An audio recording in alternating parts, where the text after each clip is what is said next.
Hello friends, সবাইকে welcome জানাই নতুন একটি ভিডিওতে। এই মুহূর্তে যে আপডেটটি দিকে নজর রাখবো সেটি হচ্ছে স্কুল সার্ভিস কমিশনের অফিস রিপোর্টে বড় তথ্য প্রকাশ পেল। 26,000 চাকরি বাতিল মামলাটির সুপ্রিম কোর্টের অফিস রিপোর্ট, সেখানে কি তথ্য প্রকাশ পেয়েছে তা আমরা জানবো। কোন কোন মামলাগুলি এই স্কুল সার্ভিস কমিশনের মামলার সঙ্গে ট্যাগ হয়েছে, কোন কোন এসএলপি গুলোতে কি প্রবলেম রয়েছে, রিপোর্টের বিস্তারিত ব্যাখ্যা থাকবে এই ভিডিওর মধ্যে। কোনো রকম স্কিপ না করে শেষ পর্যন্ত দেখানো অনুরোধ রইল। তো চলুন বিস্তারিত স্কুল সার্ভিস কমিশনের যে মামলা, সেই মামলার এসএলপির যে রিপোর্ট সুপ্রিম কোর্ট প্রকাশ করেছে সেখানে আমরা বিস্তারিত তথ্য জেনে নিই। তো আমরা জানি স্কুল সার্ভিস কমিশনের 4টে স্তরের চাকরি বাতিলের মামলাটি 10ই সেপ্টেম্বর 2024 তারিখে লিস্টেড ছিল এবং সেদিন শুনানি হয়নি বললেই চলে। সামান্য শুধু মেনশন করানোর জন্য উঠেছিল কোর্ট নাম্বার 1-এ মাননীয় চিফ জাস্টিস DY চন্দ্রচূড় স্যারের বেঞ্চে। তো সেদিন মামলাটি আইটেম নাম্বার 9-এ লিস্টেড ছিল, অর্থাৎ সিরিয়াল নাম্বার 9-এ লিস্টেড ছিল। তো লিস্টেড অন ডেট আমরা এখানে দেখতে পাচ্ছি। তো সেদিনের যে রিপোর্ট, সেই রিপোর্টে কি তথ্য প্রকাশ পেয়েছে সেখানে আমরা দেখতে পাচ্ছি যে petitioner for special leave petition, অর্থাৎ মূল যে এসএলপি গুলো এই মামলার সঙ্গে কানেক্টেড হয়েছে এখান থেকে শুরু হচ্ছে এবং কমা দিয়ে পরপর এসএলপি গুলো কিন্তু পরপর কানেক্টেড হয়েছে এখানে। তো এই মামলাগুলোর সঙ্গে, এই এসএলপি গুলোর সঙ্গে যে সমস্ত ইন্টারলকেটরি অ্যাপ্লিকেশনগুলো কানেক্টেড হয়েছে সেগুলো কিন্তু পরপর এখানে উল্লেখ করা রয়েছে, সেগুলো আমরা এখানে দেখতে পাচ্ছি। তো এখানে যেটা বলা হচ্ছে, applications for exemption for the filing CC of the impugned judgment, permission to the file additional facts, documents, annexure, implement, intervention, making necessary correction in the cause list. অর্থাৎ এই যে কজ লিস্টে যে সমস্ত এসএলপি গুলো কানেক্টেড হয়েছে তাদের যে সমস্ত ইতিমধ্যে জাজমেন্ট দেওয়া হয়েছে বা যে অর্ডারটা দেওয়া হয়েছে সেই সংক্রান্ত যে এডিশনাল যে সমস্ত ডকুমেন্টস বা যে সমস্ত অ্যানেক্সারগুলো প্রয়োজন, অর্থাৎ যে সমস্ত তথ্যগুলো সুপ্রিম কোর্ট চেয়ে পাঠিয়েছে সমস্তটা তাদেরকে জমা করার নির্দেশ দিচ্ছে। তার সঙ্গে যে আরও স্পেশাল লিভ পিটিশন যেগুলো কানেক্টেড হয়েছে এখান থেকে এত টোটালটা রয়েছে এবং তাদের ইন্টারলকেটরি অ্যাপ্লিকেশনগুলো এখানে আছে। এখানেও আমরা এসএলপি নাম্বার দেখতে পাচ্ছি এবং ইন্টারলকেটরি অ্যাপ্লিকেশনগুলো লক্ষ্য করতে পাচ্ছি। এখানে অনেকগুলো এসএলপি নাম্বার উল্লেখ করা রয়েছে। তো এই এসএলপির রেসপেক্টে যারা রয়েছে তারা with prayer for interim relief, অর্থাৎ তারা ইন্টারিম রিলিফের জন্য তারা প্রেয়ার জানিয়েছিল। তাদের সঙ্গে ইন্টারলকেটরি অ্যাপ্লিকেশন এগুলো রয়েছে। তো এই মামলাগুলোর সঙ্গে বেশ কিছু অ্যাপ্লিকেশন এখানে ডিলিট করার কথা বলা হয়েছে, বেশ কিছু প্রোফর্মা ডিলিট করার কথা বলা হয়েছে, কতগুলো এডিশনাল ডকুমেন্টস তাদেরকে প্রডিউস করতে হবে, বেশ কিছু এসএলপি তারা ডিলে অফ কন্ডোনেশন কিন্তু এখানে দেখানো হয়েছে, অর্থাৎ তারা মামলা করতে বেশ কিছুটা ডিলে করে ফেলেছে। ইন্টারলকেটরি অ্যাপ্লিকেশন কোনগুলো রয়েছে এর সঙ্গে কানেক্টেড ম্যাটার হিসেবে আমরা দেখতে পাচ্ছি, এখানেও দেখতে পাচ্ছি এখানে পরপরগুলো ইন্টারলকেটরি অ্যাপ্লিকেশনগুলো পরপর লক্ষ্য করা যাচ্ছে। এখানেও এই এসএলপিটার ক্ষেত্রে ডিলে অফ কন্ডোনেশন দেখানো হয়েছে।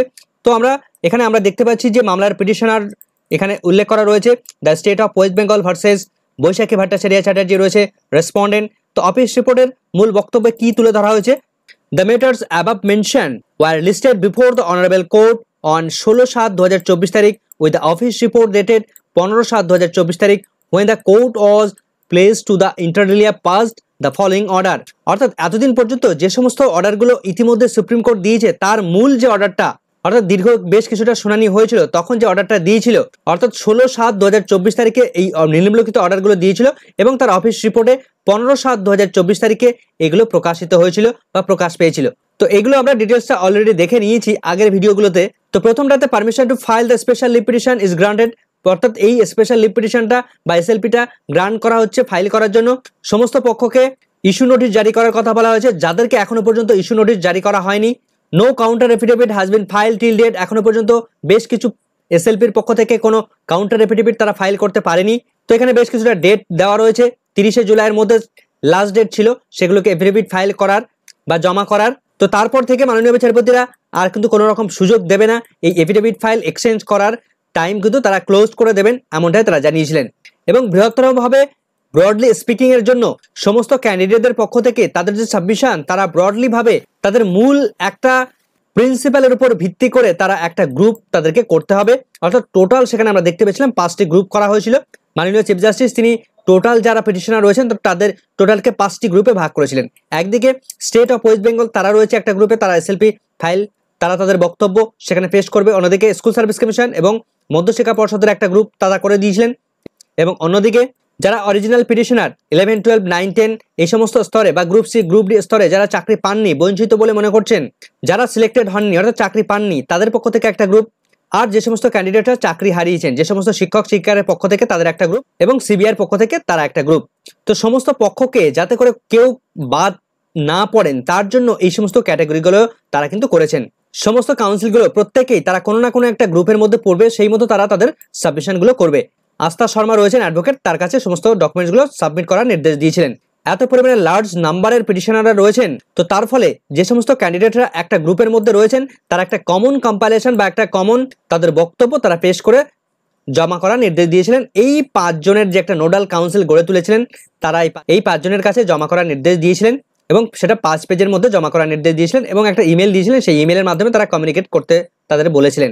ইট is submitted the Astha Sharma advocate has been file vakalatnama on behalf of রেসপন্ডেন্টের পক্ষ থেকে বা স্টেট অফ ওয়েস্ট বেঙ্গলের পক্ষ থেকে যে সমস্ত ওয়াকালাতনামা বা যে সমস্ত ম্যাটারগুলো রয়েছে সমস্তটা তিনি সাবমিট করেছেন। তো তাদের সার্ভিস যে পজিশনটা এই মুহূর্তে এসএলপি গুলোর যে পজিশন রয়েছে সেগুলো পরপর উল্লেখ করা রয়েছে। 8/5/2024 তারিখে একটা ই ফাইল জমা পড়েছিল আস্থা শর্মার কাছে, তার আইএ নাম্বার আমরা এখানে দেখতে পাচ্ছি। 27/8/2024 তারিখে আরও একটি অ্যাপ্লিকেশন ফাইল সেখানে জমা পড়েছে। তো এই এসএলপি গুলোর সার্ভিস নোটিশ কমপ্লিট হয়েছে। এখানে সমস্ত এসএলপি গুলো মোটামুটি সার্ভিস নোটিশ তারা কমপ্লিট করতে পেরেছে, এখানে উল্লেখ করা দেখতে পাচ্ছি আমরা সার্ভিস নোটিশ কমপ্লিটেড। তবে এই এসএলপিটার ক্ষেত্রে সার্ভিস নোটিশ তারা এখনো কমপ্লিট করতে পারেনি। রেসপন্ডেন্ট নাম্বার 1 থেকে 14 নম্বর পর্যন্ত এই এসএলপিটার সার্ভিস নোটিশ এখনো পর্যন্ত ইনকমপ্লিট আছে, এখানেও ইনকমপ্লিট দেখতে পাচ্ছি আমরা। তার নিচেই এসএলপি নাম্বার দেখতে পাচ্ছি। এই এসএলপি গুলো আমরা দেখতে পাচ্ছি তারা এখনো পর্যন্ত কোনো রকম ভাবে নোটিশ ইস্যু করেনি তাদের পক্ষে। এখানে সার্ভিস নোটিশ এখনো পর্যন্ত অ্যাওয়েটিং অবস্থায় রয়েছে। এই এসএলপি গুলোর ক্ষেত্রে বেশ কতগুলো 3টি পয়েন্ট এখানে উল্লেখ করে দেওয়া হয়েছে। Permission to file special leave petition is granted, তাদেরকে এই এসএলপি করার জন্য গ্রান্ট করা হয়েছে, তাদের ইস্যু নোটিশ করা হয়েছে এবং ট্যাগ করা হয়েছে মূল মামলার সঙ্গে। এখানে এখনো কাউন্টার এফিডেভিট তারা ফাইল করেনি। এই এসএলপিটার ক্ষেত্রে notice could not be issued, এখনো পর্যন্ত নোটিশ ইস্যু হয়নি। এই এসএলপিটার ক্ষেত্রেও ঠিক একই দেখাচ্ছে, এখানেও কাউন্টার এফিডেভিট এখনো সাবমিট হয়নি। এই এসএলপিটাতে 133 জন রেসপন্ডেন্ট রয়েছেন, এই দুটো এসএলপিতে 18 জন করে রয়েছেন রেসপন্ডেন্ট, এখানে আমরা দেখতে পাচ্ছি। এই এসএলপি গুলোতে কতগুলো নির্দেশ এখানে পয়েন্টে 4 নাম্বার 4টি পয়েন্টে উল্লেখ করা রয়েছে। Permission to file special leave petition granted, এটাকে গ্রান্ট করা হয়েছে। ডিলে কন্ডোনেশন, অর্থাৎ এই মামলাগুলো করতে অনেকটাই তারা ডিলে করে ফেলেছে। ইস্যু নোটিশের কথা বলা হয়েছে। ট্যাগ দ্য এসএলপি, এই এসএলপিটা ট্যাগ করা হয়েছে মূল যে মামলা সেই মামলার সঙ্গে। এখানে 19 জন রেসপন্ডেন্ট রয়েছেন, এই এসএলপিটাকে ট্যাগ করে দিয়েছেন, এখানেও ট্যাগ করতে দেখতে পাচ্ছি আমরা। এই এসএলপি গুলোর ক্ষেত্রে আমরা দেখতে পাচ্ছি permission to special leave petition is granted, এটাকে গ্রান্ট করা হয়েছে। ডিলে কন্ডোনেশন দেখানো হয়েছে, অর্থাৎ মামলা করতে অনেকটা ডিলে করেছে এরা। ইস্যু নোটিশ জারি করা হয়েছে। ট্যাগ উইথ এসএলপি, এই এসএলপিটাকে মূল মামলার সঙ্গে ট্যাগ করা হয়েছে। এখানে notice could not be issue, এখনো পর্যন্ত নোটিশ জারি করা হয়নি। এই এসএলপিটার ক্ষেত্রেও ডিলে কন্ডোনেশন দেখানো হয়েছে, মামলা করতে দেরি করেছে, ইস্যু নোটিশ করা হয়েছে এবং মামলাটিকে ট্যাগ করা হয়েছে। Service of show cause notice is not complete, অর্থাৎ শো কজ নোটিশ এখনো পর্যন্ত কমপ্লিট হয়নি। এই মামলাটির সঙ্গে আমরা দেখতে পাচ্ছি এখানে ইস্যু নোটিশ জারি করা হয়েছে, মামলাটি ট্যাগ করা হয়েছে। এখানেও কতগুলো বক্তব্য তুলে ধরা হয়েছে কি কি। ইট ইজ সাবমিটেড দ্যাট, এটা সাবমিট করা হয়েছে in view of the honourable court's order dated 11/8/2023 তারিখে, sealed envelope signed by the Mr. Kunal Chatterjee advocate and countersigned by the court master in SLP। তার নাম্বার আমরা দেখতে পাচ্ছি 2023-এর। আর the safe custody with the registrar so far, অর্থাৎ যে সমস্ত অর্ডার বা যে সমস্ত ডকুমেন্টসগুলো প্রয়োজনীয় ডকুমেন্টস সেগুলো মিস্টার কুনাল চ্যাটার্জি অ্যাডভোকেট এবং কোর্ট মাস্টারের কাছে সেফ কাস্টাডিতে রাখা হয়েছে। তো আরও যে সমস্ত ডকুমেন্টস যে সমস্ত এখানে রয়েছে সেগুলো কিন্তু সিল ইনভলভের মধ্যে, সিল করা খামের মধ্যে সেগুলোকে রাখা হয়েছে সেফ কাস্টাডিতে এবং পরবর্তীতে আরও ইনস্ট্রাকশন দেওয়া হচ্ছে। The matter above mention along with application are listed before the honourable court with this office report. এই অফিস রিপোর্টের সঙ্গে অন্যান্য যে এসএলপিগুলো রয়েছে সমস্ত ডকুমেন্টসগুলো একসঙ্গে প্রডিউস হবে বা সুপ্রিম কোর্টে জমা পড়বে। তো এই সমস্ত কপিগুলো কাকে কাকে ফরওয়ার্ড করা হয়েছে সেগুলো পরপর এখানে নামগুলো রয়েছে। এই সমস্ত অ্যাডভোকেটরা এই মামলার সঙ্গে যুক্ত রয়েছেন। মামলার অ্যাডভোকেটদের সংখ্যা কিন্তু দিনকে দিন বৃদ্ধি পাচ্ছে। তো অ্যাসিস্ট্যান্ট রেজিস্ট্রারের পক্ষ থেকে এই অফিস রিপোর্ট কিন্তু ইতিমধ্যে প্রকাশিত হয়েছে সুপ্রিম কোর্টের অফিসিয়াল ওয়েবসাইটে। তো আমরা জানি গত 10 তারিখে এই মামলাটি 9 নম্বর সিরিয়ালে লিস্টেড ছিল, কিন্তু এই মামলাটি বিশেষ কোনো শুনানি হয়নি। যখন সকালবেলায় এই মামলাটি মেনশন করাতে গিয়েছিলেন এই মামলার অ্যাডভোকেটরা, তখন মাননীয় চিফ জাস্টিস মহাশয় তিনি কিন্তু বলেছিলেন আজ 1 নম্বর সিরিয়ালে যে সমস্ত মামলাগুলো ছিল সেগুলো বিস্তারিত শুনানি হবে, সারাদিন ধরে লাগাতার শুনানি চলবে। সুতরাং এই ওয়েস্ট বেঙ্গলের ম্যাটারটি অর্থাৎ এসএসসির ম্যাটারটি আজ তারা ধরতে পারবেন না। তো এসএসসির ম্যাটারটিকে একটা নির্দিষ্ট একটা ফ্রেশ দিনে যাতে সিলেক্ট করা হয় বা শুনানি করানো হয় এমনটাই প্রস্তাব রেখেছিলেন এসএসসির পক্ষ থেকে। তো তেমনটাই মাননীয় চিফ জাস্টিস মহাশয় তিনি করে দিয়েছেন। তো তিনি জানিয়েছিলেন যে আগামী 24শে সেপ্টেম্বর 2024 তারিখে স্কুল সার্ভিস কমিশনের মামলাটি শুনানির জন্য লিস্টেড রাখা হচ্ছে। তো সেদিন বিস্তারিত শুনানি হবে, দেখা যাক কি কি পরবর্তীতে আপডেট উঠে আসে। এই মামলার বিস্তারিত আপডেট পেলে অবশ্যই চ্যানেলটির সঙ্গে সঙ্গে পেয়ে যাবেন আপনারা। আপাতত এই ভিডিওটি এখানে শেষ করছি। ভিডিওটি সম্পূর্ণ দেখার জন্য সকলকে ধন্যবাদ।